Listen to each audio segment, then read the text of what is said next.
गांव के लोगों ने बच्चों के तस्करी के आरोप में एक ब्राह्मण परिवार को जिंदा जला दिया। लेकिन मरते हुए ब्राह्मण की पत्नी ने ये गांव के लोगों को श्राप दिया कि अगले पुष्कर तक पूरा गांव शमशान बन जाएगा। पर मुखिया ने किसी तरह गांव के लोगों से उसके बेटे को बचा लिया। रात भर वो परिवार जलता रहा। अगली सुबह गाँव के लोग उनके बेटे को भी खत्म करने की बात कर रहे थे, लेकिन मुखिया ने किसी तरह से लड़के उनके बेटे को अनाथ आश्रम भिजवा दिया और आश्रम में उस लड़के का एडमिशन करा दिया गया। एक दिन उस गाँव का एक किसान रात को खेत में जाता है और जब वो लालटेन टांग कर सो जाता है कि तभी खेत में उसे किसी की हलचल सुनाई देती है। बुढ़े ने देखा तो सामने बस एक पुतला था, इसीलिए वो लालटेन लेकर खेत में जाता है। खेत के अंदर अचानक उसे बहुत सारे चमगादड़ उड़ते हुए दिखाई देते हैं, जो चमगादड़ जाकर पूरी तरह से चांद को घेर लेते हैं। तभी अचानक उसकी नजर पुतले के ऊपर बैठे एक कौवे पर पड़ती है और उस कौवे ने सीधे बुढ़े के ऊपर हमला कर दिया। बुढ़े ने जब उठकर देखा तब उसका सर पूरी तरह खून से लथपथ था और बुढ़ा एक रहस्यमय तरीके से अपने दिमाग को खो बैठा। फिर गाँव की ओर बढ़ने लगा। कई दिनों से लापता आदमी अचानक उठा और गांव की ओर जाने लगा। पूरे गांव के लोग आज मंदिर में पूजा कर रहे थे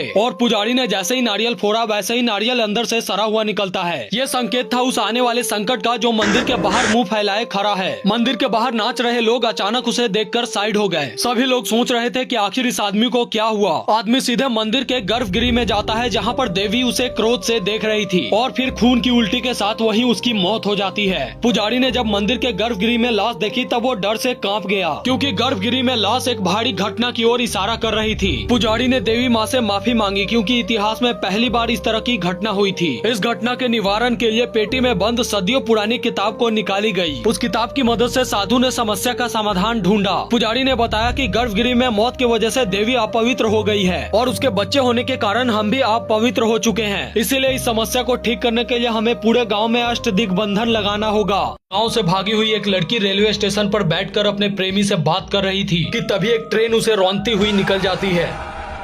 तब प्रेमी की मौत देखकर सुन हुई लड़की अचानक जंगल की ओर चली गई। उधर गांव की एक औरत रात को दरवाजे पर बैठकर अपने बच्चे को पढ़ा रही थी कि तभी जंगल से उसे किसी के रोने की आवाज सुनाई देती है। औरत ने जब जंगल में जाकर देखा तब वो दूध वाला था। उसने औरत के सामने ही अपना गला काटकर खुद को खत्म कर लिया। ये देखकर औरत डर से चिल्लाने लगी, इसीलिए गाँव के सभी लोग दौड़ते हुए वहाँ पर आते हैं। गाँव में फिर से एक आदमी की मौत देखकर पुजारी भयभीत हो गया। अगले दिन दूध वाले की मौत देखने वाली वो औरत भी अपने कान में सुआ घुसाकर खुद को खत्म कर लेती है। इस मौत को भी देखकर पुजारी समझ गया कि अब संकट लोगों के घर तक दस्तक दे चुका है। गांव के लोगों ने लगातार हो रहे मौतों की वजह से पुजारी से इसका कारण पूछा। तब पुजारी ने कहा कि किसी ने गांव से बाहर कदम रख के यहाँ के अष्टदिग्बंधन को तोड़ा है, इसीलिए घर घर जाकर लोगों की गिनती करो। अघोरी ने अपने दिव्य शक्ति से देखा कि श्राप के कारण अभी तक इस गाँव में पूरे 4 लोगों की मौत हो चुकी है। अघोरी ने गाँव वालों से कहा कि किसी ने इस गाँव पर काला जादू किया है और जल्द से जल्द इस अष्टदिग्बंधन को हटाना होगा।